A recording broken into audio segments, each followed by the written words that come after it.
A paz do Senhor, igreja. Motivo de grande alegria estar na casa do Senhor nesse altar sagrado. Motivo de alegria, de temor e de tremor, né? Eu quero glorificar a Deus por mais essa oportunidade. Abramos as nossas Bíblias no livro de Levítico, capítulo 6. Enquanto os meus irmãos procuram, eu quero aqui louvar a Deus, porque nós não somos nada. Se não for o Senhor na nossa vida, nada pode acontecer. Mas é a mão de Deus que cuida de nós e tem misericórdia e nos dá oportunidades. Quero aqui louvar a Deus pela vida dos meus bispos, dizer para vocês que eu tenho muita alegria de estar nessa casa. Deus sabe, Deus conhece meu coração. E eu olho para a minha vida há alguns anos e eu olho hoje e eu consigo ver uma diferença enorme do que Deus fez. Meus bispos são exemplo de servos de Deus, de adoradores e de servos. Nessa casa eu aprendi a servir porque eles são os primeiros a servir. Nós aprendemos com eles a adorar e a servir. Glorificar a Deus pela minha família, que é o nosso primeiro ministério, é o nosso lar. Glorificar a Deus pela vida do meu filho que está ali na geração prometida. Pela vida do meu esposo, que há alguns anos chegou nessa casa dizendo assim: só me chama no domingo. Eu não quero mais congregar. Eu não vou mais servir. E hoje ele está aqui intercedendo por mim nessa palavra. Deus faz essas coisas. Se na tua família há alguém que ainda não está aqui, ou que não quer ter um compromisso maior, confia que o Senhor vai fazer. Ele é o primeiro a chegar e muitas vezes o último a sair. Até nos dias que não é para ele ser o último a sair, ele, não, vamos ficar, vamos ajudar os irmãos a fechar. Deus faz, aleluia. Levítico capítulo 6, versículo 13. O fogo arderá continuamente sobre o altar, jamais deverá ser apagado. Vamos falar de novo para a gente memorizar. O fogo arderá continuamente sobre o e não se apagará. Aleluia, podeis assentar. Aqui no livro de Levítico, meus irmãos, Moisés estava recebendo as ordenanças do Senhor para como o templo deveria funcionar, da adoração à entrega de sacrifício, a expiação dos pecados. E o Senhor falou com ele. E eu fiquei meditando nessa palavra, o fogo. E o Senhor falou comigo: Leila, vai meditando na palavra. E eu fui ver um pouquinho atrás como o Senhor se apresenta como fogo em muitos momentos.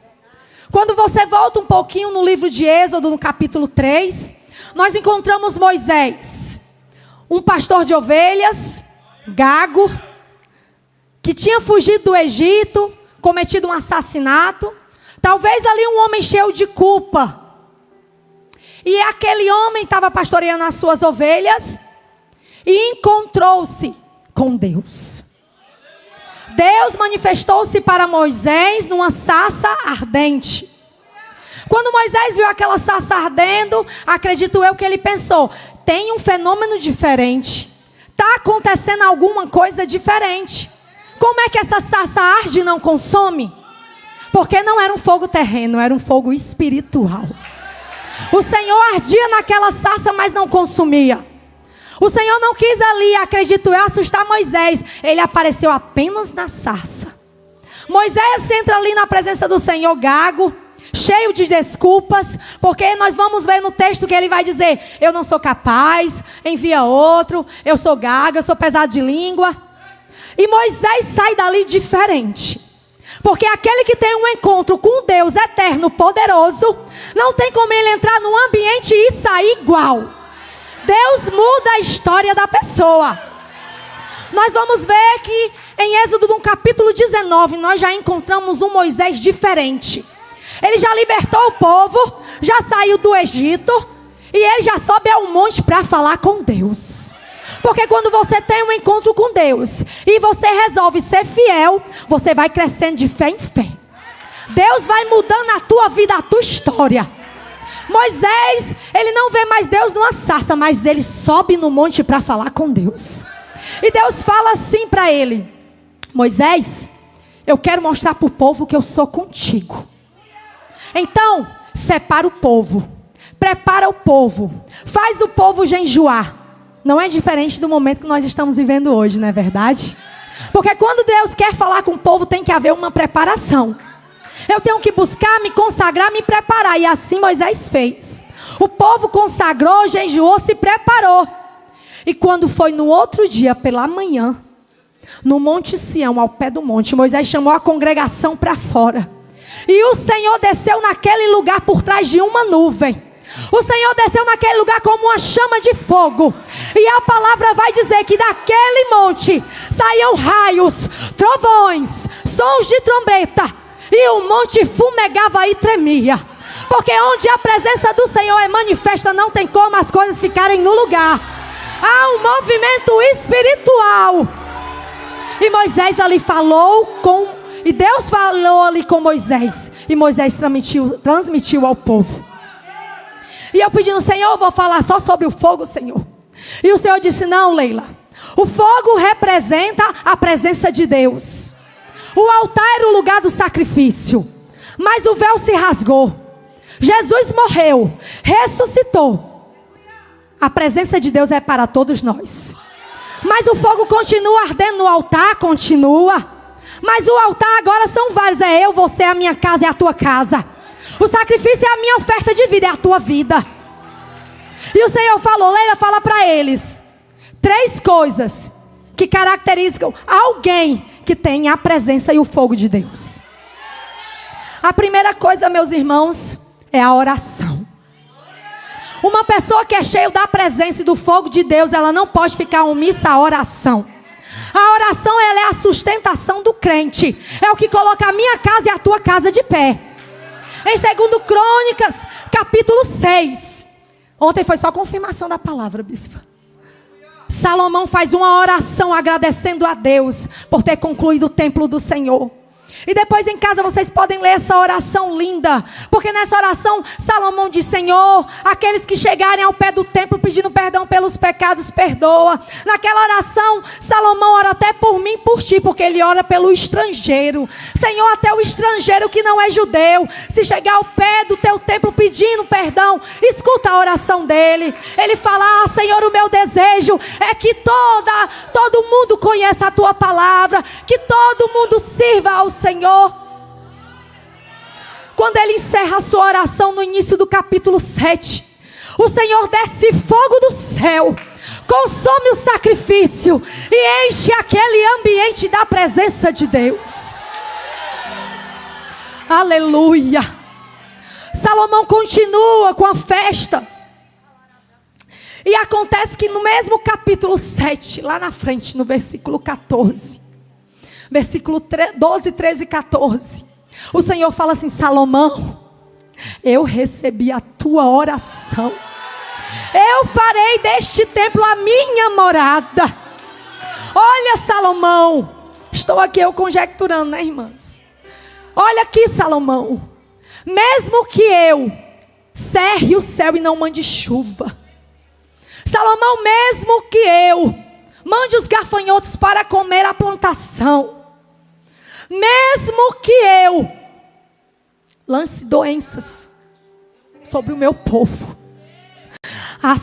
Salomão, e aqui vai o segredo da oração.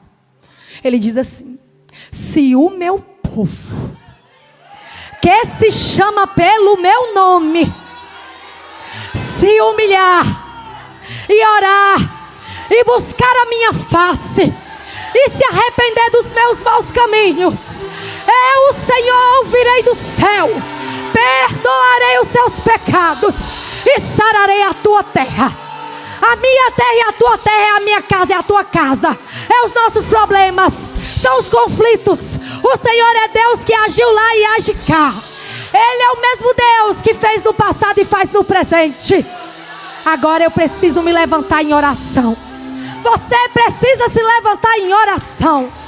Aleluia. A segunda característica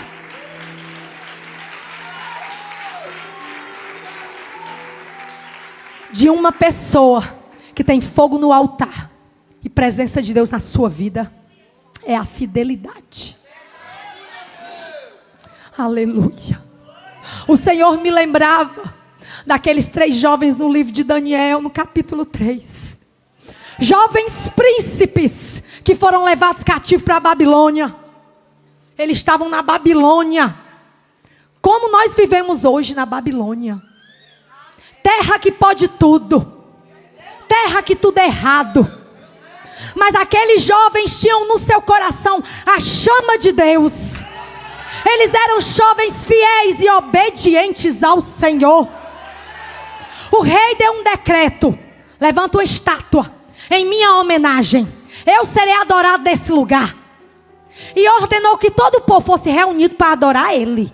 Iam se prostrar e adorar. E deu o decreto. Quando for lançado o som da corneta, se prostrem e me adorem. Mas aqueles jovens eram diferentes. Eu creio aqui no meu entendimento que eles eram assim como os jovens da ADV. Como a geração prometida. Eles eram jovens que conheciam a Deus. Eles sabiam que lá atrás tinha sido feito um sacrifício no altar. Eles conheciam a história de Moisés. E aqueles jovens resolveram não se prostrar. Eu não me dobro. Eu não me rendo. E não se dobraram. Aleluia. E o rei, muito furioso, mandou chamar. Chama eles. Vem cá. Porque você pensa que o inimigo vai desistir de primeira? Vai não. Vai não. Ele vai usar de artimanhas para te convencer. E ele chamou aquele jovem e disse: olha, eu vou dar mais uma chance a vocês. Se vocês se prostrarem e adorarem, ok. Agora, se vocês não se prostrarem e não adorarem, eu vou lançar vocês na fornalha de fogo ardente. E qual é o Deus que poderá livrar vocês das minhas mãos? Só que ele esqueceu que aqueles jovens tinham autoridade. Porque obediência e fidelidade gera autoridade. Se você não é obediente, se você não é fiel a Deus, a tua casa, a igreja onde você congrega, você não tem autoridade. Obediência gera autoridade. E aqueles jovens tomados por Deus disseram assim: olha, rei, eu não preciso te responder, porque o Deus dos deuses pode me livrar das tuas mãos. Mas se ele não quiser livrar, nós não nos prostraremos. Porque tem situações que Deus vai me livrar e vai te livrar. Mas tem situações que nós vamos precisar viver. E aqueles jovens foram jogados naquela fornalha. Mas aquele rei não sabia que aquele fogo não assustava, porque eles eram cheios do fogo espiritual. Aqueles jovens eram cheios de Deus. Aquele fogo ali assusta quem não tem Deus. Quem está com Deus na vida, a gente vê a luta assim: ai, Satanás, tu se levantou, pois eu vou guerrear, eu vou lutar, eu não me entrego. E quando o rei olhou dentro daquela fornalha, ele disse: como é que pode? Eu joguei 3, mas eu vejo 4, e um é semelhante ao Filho de Deus. E a palavra diz que aqueles jovens passeavam naquela fornalha. Eles passeavam no meio do fogo. Aleluia. Eu disse: Jesus, eles passeavam. Aí Jesus disse assim para mim: porque onde a minha presença está, ninguém fica parado. Onde a minha presença está, não há quem fique parado. Aleluia. Deus poderoso.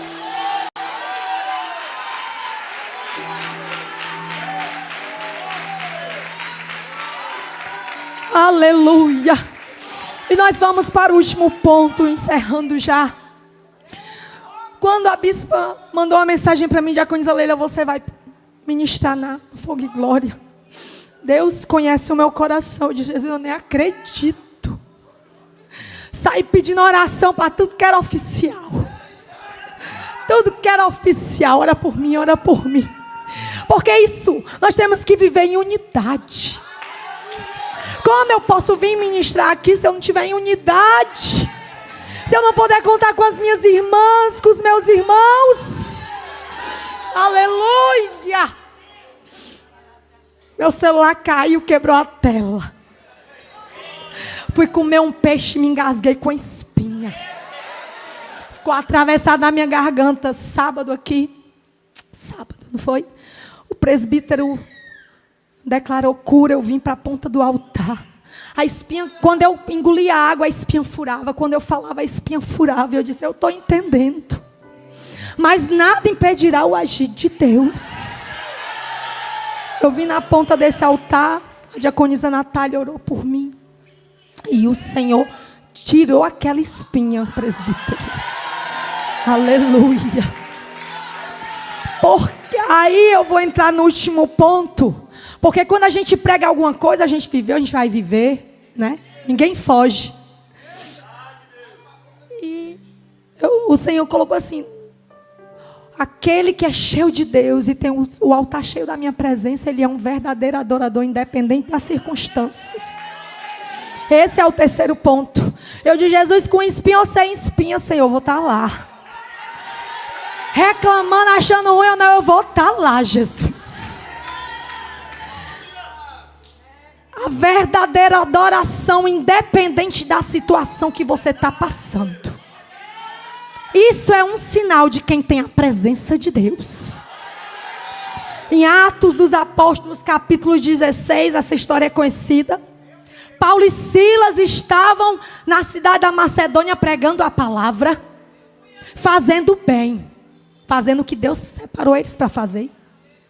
E tinha ali uma jovem com um espírito de adivinhação. Por isso nós precisamos pedir a Deus o discernimento, porque nem todo espírito é de Deus.